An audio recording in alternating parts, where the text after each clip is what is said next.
Okay, so you've now read four primary source extracts about how people responded to the Black Death and what they thought it was. So everybody is agreed, no matter the religion, that God has caused this.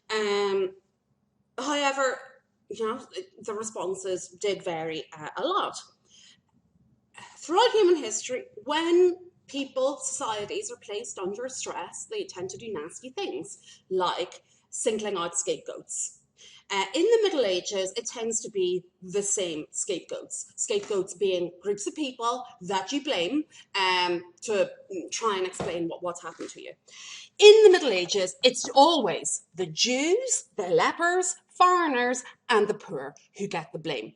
Now, lepers, just FYI, are people who suffer from the disease leprosy. People in the Middle Ages are terrified of people with leprosy. It's actually a very hard disease to spread, but they are social outcasts by getting leprosy.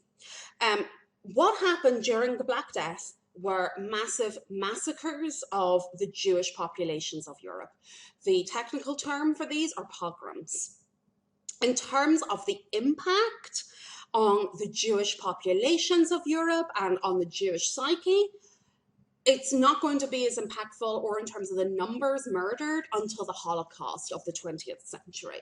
That is how devastating these pogroms on the Jews of medieval Europe are. The way that these massacres of the Jews get going is rumours. There are rumours that the Jews were poisoning wells.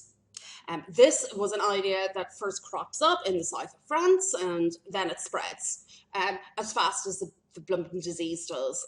The notions that the Jews were poisoning the wells, and this is how the plague was breaking out. So the response were massacres of the local Jewish populations, particularly in Germany. There were some very tragically large massacres of the Jews in Germany. For example, there was one in Strasbourg in February 1349. They killed all of their Jews. That's about 2,000 people living in that town who were Jewish. And that was after they admitted to poisoning wells. But of course they admitted. The poor people were being tortured. You'd admit to anything if you were being tortured. In Mainz in Germany, the Jews fought back. They knew what was coming. They killed about 200 of the mob that had attacked them before they retreated to the ghetto. And the ghetto being the Jewish area of town. The Jews were so legally marginalized in medieval Europe by this time. They were forced to dress a certain way, live in designated areas. So they retreated to the ghetto, their designated area, and they set fire to it themselves. And we think maybe 6,000 Jews in Mainz died this way. To them, this was a much more acceptable form of death than being murdered by an angry mob. And there are some absolutely brutal stories of parents throwing their children into the flames to escape a worse death. Now, it's not like everybody in medieval Europe turned on the Jews. It's pretty hard for a big area of study is like, what were the relationships between medieval Christians and Jews? Tense probably, but again, like today, we can't apply that to everybody. There's probably people who got on fine with Jews and people who, didn't like them because humans are complex. Actually, it's the Pope who is the one who puts a stop to the Jewish massacres. The Pope at this time is Pope Clement VI. He condemns the persecution of the Jews. He sends out letters to be read out in the churches across Europe, stating that the Jews are to be left alone. The Jews are not the culprits. He said the Jews are dying too. Duh, people, they are dying too. There are people also dying, he pointed out, in places where there were no Jews. So the Pope is the one trying to point out to everybody that their reasoning is completely illogical in turning on the Jews. And there were parts of Europe who tried to protect their Jewish populations. For example, in Cologne in Germany, where the bishop actually brought all the Jews into the palace, into his bishop's palace, to try and protect them from the angry mobs. But the angry mobs still broke down the palace, the bishop's palace walls. And despite the fact that he was a bishop and he could have excommunicated them all, They murdered the people who were sheltering inside. So it was a real lynch mob going on at the time. It looks like what was happening is pretty nasty. It's economic motivations closely tied up in these Jewish massacres. Jews, as I said, were very marginalized. There were lots of laws prohibiting them from doing lots of different things, like marrying Christians, but also lots of different occupations were blocked from Jews. One of the things that Christians were blocked from, though, was a thing called usury. Should I put it up here? It's USURY. What usury is charging excessive interest on loans. That was forbidden to Christians. And of course, this means that it's going to affect the banking sector because banks lend money to people in exchange for interest. So Christians weren't allowed to practice usury by the church, but of course there was no such limitation placed on Jews because they were blocked from so many other ways of making a living. Lots of Jews became moneylenders, bankers, and so they get this reputation of being bad because they lend money. But really, they were forced into it by so many restrictions being placed on them. But because of this, people are very resentful. They perceive the Jews as being wealthy. They perceive them as having lots of money and making the lives of Christians harder, etc., etc. So it looks like this is why they were targeted, is actually some pretty sinister motivations.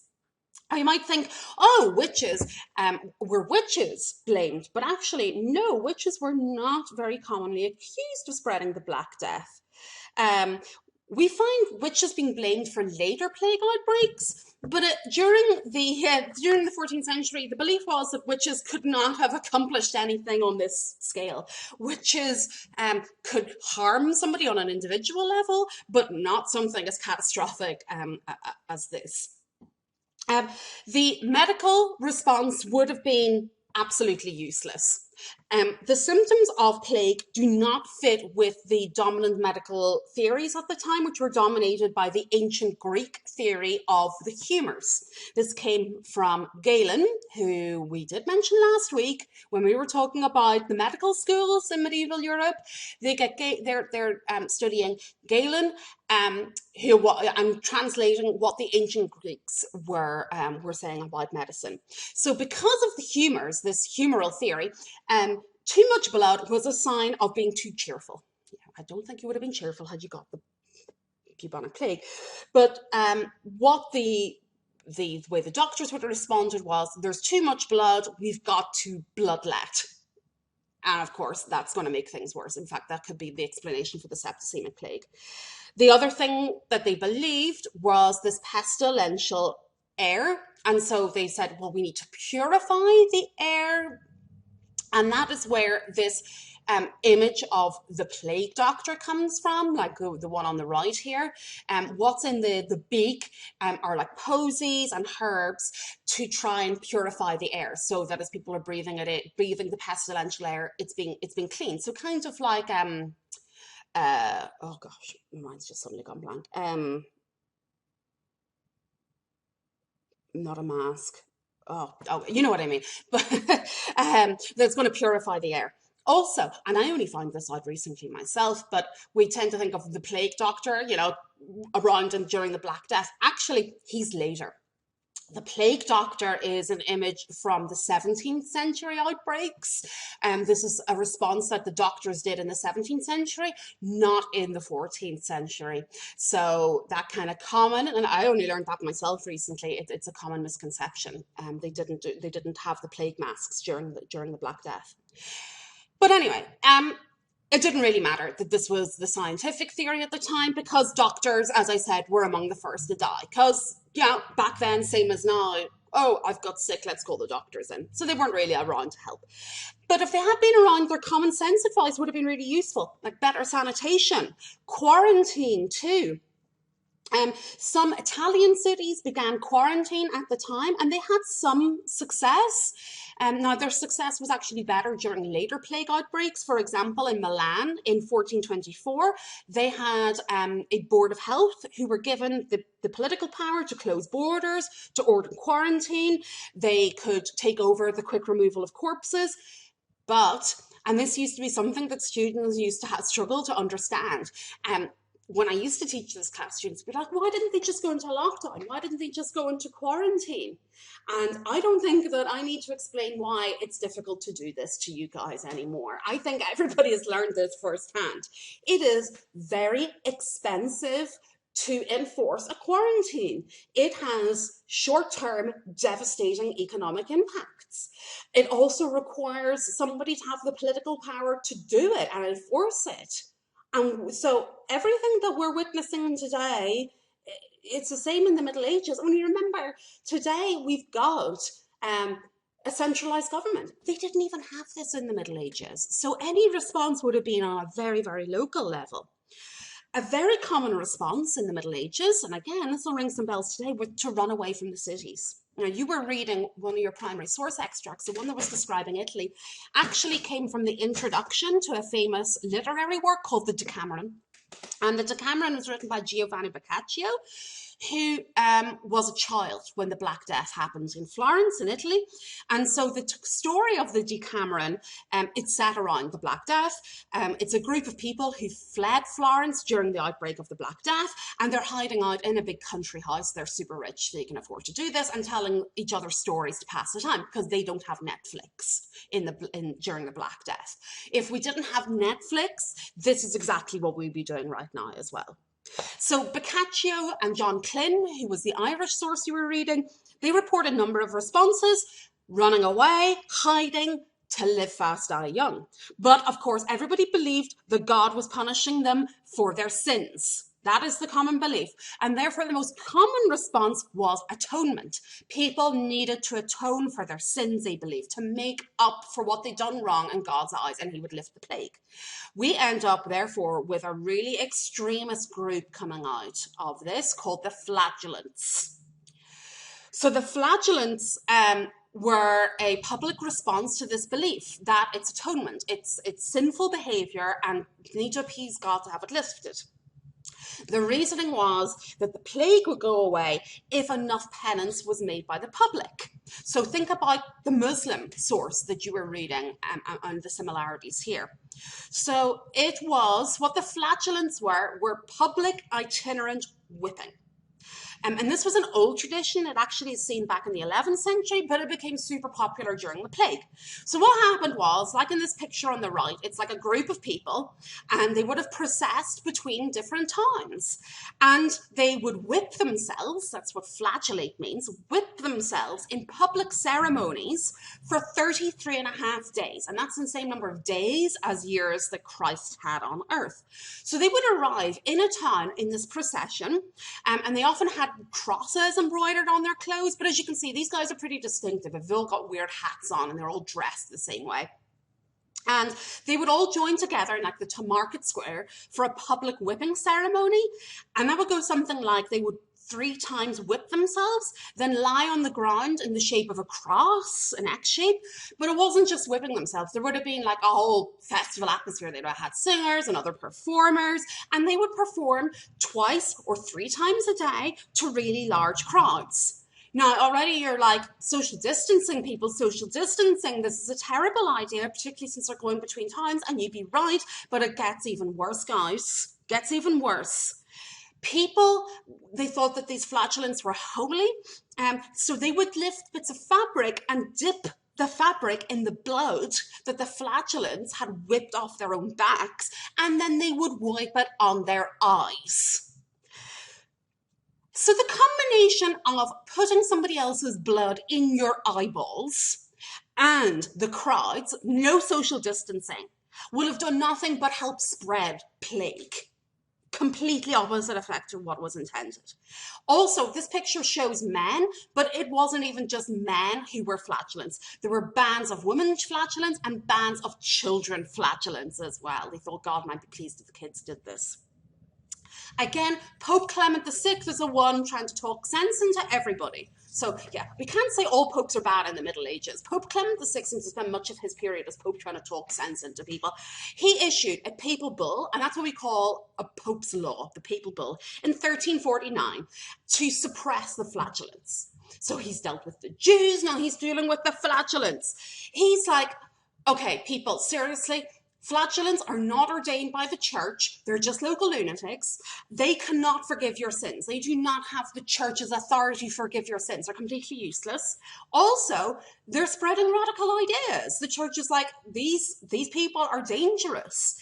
Certainly, the flagellants were tapping into a popular frenzy. There were a lot of religious extremists in the flagellants, and so there was also a strong overlap between when flagellants would arrive in a town and the town's Jewish population would be targeted as well. So they incited massacres through religious extremism until the Pope had them banned and outlawed. Certainly, what the flagellants were tapping into was the fact that people they felt they needed a miracle to survive this. People today, we recognize that people were very rapidly developing what today we would call PTSD. They were experiencing trauma by this disease. This is a picture of a medieval plague pit. And this is from an archaeological excavation. And this is how people were dealing with the very, very high levels of death. So this is a plague pit. It's a mass grave, as you can see. Archaeologists can identify them because they're very shallow compared to normal graves. And while, I'd expect people to be dumped in, a lot of the time they're put in much more orderly. I mean, even if you look at this picture, people are laid out. They're not just dumped. They're laid out properly.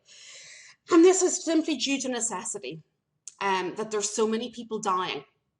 And this reflects how the funerals had to change. They were not as respectful as medieval people would have liked. Now, you think about what we know about medieval people's belief in purgatory, okay? They are very particular about how their loved ones are treated when they died. And so the fact that this is mass death and this had to be the response was very, very traumatic for medieval people. They were very particular about how they treated the dead. And this will have had long-term mental scars on them. Now, I'm going to conclude my video now and link to the next video by showing you this picture. All right, I want you to have a look at this picture, and in the gap between this video and the next one, I want you to think about what you think this picture is. And before, there's somebody going, well, it's a skull with a rock in its mouth. And you are correct, but why is it a skull with a rock in its mouth?